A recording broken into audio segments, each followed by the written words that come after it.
ശബരിമലയിൽ തിരക്കിനിടയിൽ രക്ഷിതാക്കളെ കൈവിട്ടുപോയ മാളികപ്പുറത്തിന് രക്ഷകരായി കണ്ണൂരിലെ എക്സൈസ് ഉദ്യോഗസ്ഥർ. മഹാരാഷ്ട്ര സ്വദേശികൾക്കൊപ്പമാണ് കുട്ടിയെത്തിയത്.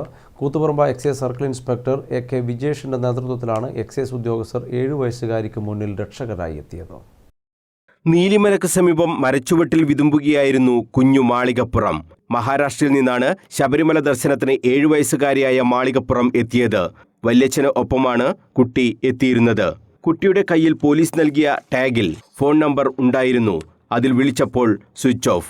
ശബരിമല ഡ്യൂട്ടിക്ക് കണ്ണൂരിൽ നിന്ന് എത്തിയ എക്സൈസ് ഉദ്യോഗസ്ഥരാണ് രക്ഷകരായി ഈ കുട്ടിക്ക് മുന്നിൽ എത്തിയത്.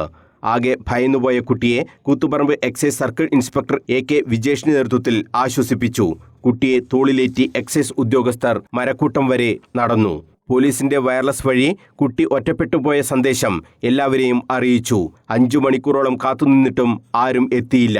പിന്നീട് വീണ്ടും എക്സൈസ് ഉദ്യോഗസ്ഥരുടെ തിരച്ചിൽ. ഒടുവിൽ വല്യച്ഛനെ കണ്ടെത്തി കുട്ടിയെ പോലീസിന്റെ സാന്നിധ്യത്തിൽ കൈമാറുകയായിരുന്നുവെന്ന് എക്സൈസ് CI AK വിജേഷ് പറഞ്ഞു. സന്നിധാനത്തും കർണാടക സ്വദേശിയായ രക്ഷിതാക്കൾക്കൊപ്പം എത്തിയ കുട്ടി വഴിതെറ്റിയപ്പോൾ എക്സൈസ് സംഘം അവിടെയും രക്ഷകരായി എത്തി.